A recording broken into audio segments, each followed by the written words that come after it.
PC エンジン512色スーパービジュアル6チャンネルリアルサウンドニューワールドを制覇する PC エンジン全開 NEC から。 So nowadays, when you think of video game console manufacturers, you usually think of Sony, Microsoft, and Nintendo, and if you're especially savvy, Atari and Sega. But it's rare to hear anyone talk about the other consoles. It's just hard to make a video game console these days. But back in the 80s and 90s, everyone was trying their hand at creating a video game console, with SNK's Neo Geo bringing their arcade hits home, the Philips CDI, and the 3DO. But the most popular console not to come from one of the big 5 manufacturers that isn't a VR headset or educational system would be NEC's PC Engine, or the TurboGrafx-16 as it's known in the West. With over 10 million units sold, you probably don't know much about it. Even most hardcore gamers probably don't know much about it, other than that Hudson Soft developed a huge portion of its library, it spawned the Bonk series, it has some great pinball games with the Crush series, and a great shoot-'em-up library. It also had a CD add-on where that cool Castlevania game we never got in the West was released. But the PC Engine is actually quite significant. See, despite releasing in North America in 1989, it was never meant to be a competitor to the Genesis or Super Nintendo. It released in Japan on October 30th, 1987, and was intended to be a spiritual successor and competitor to Nintendo's Famicom. While in North America, Sega was the first real competitor to Nintendo with the Genesis, in Japan, it was NEC and Hudson with the PC Engine. It even sold better than the Sega Mega Drive over there. This is partially because it came out an entire year almost to the day before, but also because that was the perfect time for someone to begin competing with Nintendo, as they were becoming stricter with licensing agreements, which angered big publishers like Namco, who jumped ship to mostly develop games for the PC Engine. I also think, and this is definitely something that doesn't really cross our minds in the West, that the console really appealed to that older demographic who liked the shoot-'em-up games that used to dominate in Japan, like Space Invaders, Galaga, and Xevious, who wanted an evolution of that rather than the Super Mario Bros. Inspired platformers that had displaced them on the Famicom. Now, Sega gets so much crap for releasing 2 add-ons for the Mega Drive and Genesis, the Sega CD and the 32X. But what if I told you that was nothing? I mean, they never released an add-on to an add-on that was an upgraded version of another add-on, but NEC went crazy with the PC Engine.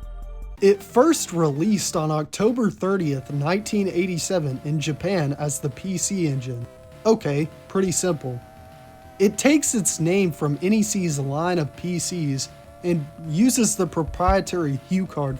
Then they released the PC Engine CD-ROM squared on December 4th of the next year. No idea why it's squared, but okay. It's actually the first game console ever to use CDs. Then they released it in North America as the TurboGrafx-16 on August 29th of the following year. Okay, pretty simple. Fun fact though, it's not a 16-bit console. The bit measurement of a CPU is usually measured by the width of its data bus, and the TurboGrafx is still 8-bit. Now, you'd think they'd wait to release the CD add-on in North America, but no, they released it in November of 1989 as the TurboGrafx CD, and given that most consoles are bought during the holiday season, that meant the original didn't even get a holiday season of its own, and they were already overcrowding the market. But the same month, they released a cheaper variant in Japan called the PC Engine Shuttle, which removed the expansion port for the CD-ROM add-on. Then on December 8th of the same year, they released another upgrade to the console, the Super Graphics. No, not a new variant, no. I'm talking this was intended to be more like the Game Boy to Game Boy Color upgrade. Though, it came off more like the 3DS to new 3DS upgrade, because it only had 5 exclusive games. Naturally, it bombed hard. Also, despite using the graphics naming scheme, it was only released in Japan. But guess what? The exact same day, they released an alternate model called the Core Graphics that was a PC engine with the Super Graphics as CPU. Once again, despite the naming scheme, it was only released in Japan. Then in December of 1990, they released the PC Engine GT, a portable version of the console. It was released in the US as the Turbo Express, but it only sold 1.5 million units and is rarely brought up when discussing that generation of handhelds. So why did it fail to compete with the Game Boy, Game Gear, or even the Atari Lynx? Simple.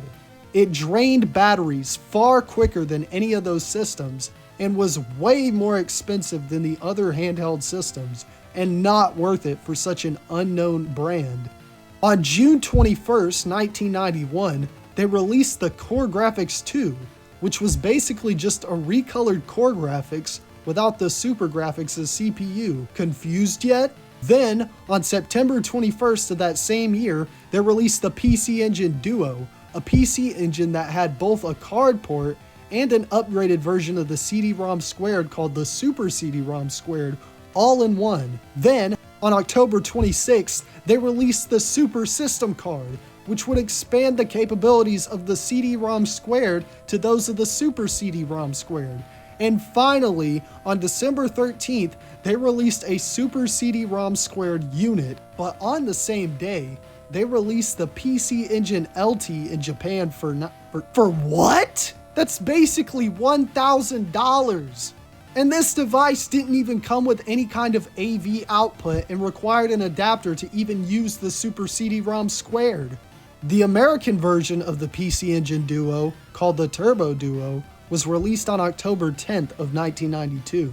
And then guess what they did? What this whole circus has been leading up to. They released the arcade card, which expanded the capabilities of the Super CD-ROM squared and had 27 exclusive games that required it. They released an add-on to an add-on that was an expanded version of another add-on, and people give Sega all the crap. Basically, there's only 5 formats that versions of the console can play. The basic Hue cards, which could be played on the original PC engine, the Turbo Graphics, the Shuttle, the Super Graphics, both versions of the Core Graphics, the handhelds, the Duo consoles, and the PC Engine LT. Then there's the 5 Hue cards that can only be played on the Super Graphics. Then there's the CD-ROM squared games that can be played on the CD-ROM squared, the TurboGrafx CD, the Duo consoles, and the Super CD-ROM squared. Then there's the Super CD-ROM squared games that can be played on the Duo consoles with the Super System Card and the original CD-ROM squared, or with the Super CD-ROM squared. And finally, there's the 27 games that can be played on the Super CD-ROM squared using the arcade card. Most emulators, however, just emulate the Super Graphics for all the Hue card games, and the Super CD-ROM squared with the arcade card expansion for all the CD-ROM games.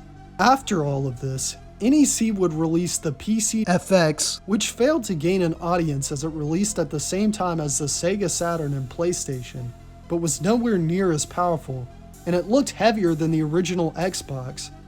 As such, it became plagued with loads and loads of hentai games, and became NEC's last escapade in the console market. So yeah, I just spent the past few minutes ranting about a console I don't even own a single version of. But hey, hopefully you learned something from it. I want to give a thanks to this video's sponsor, you guys. Thanks for watching.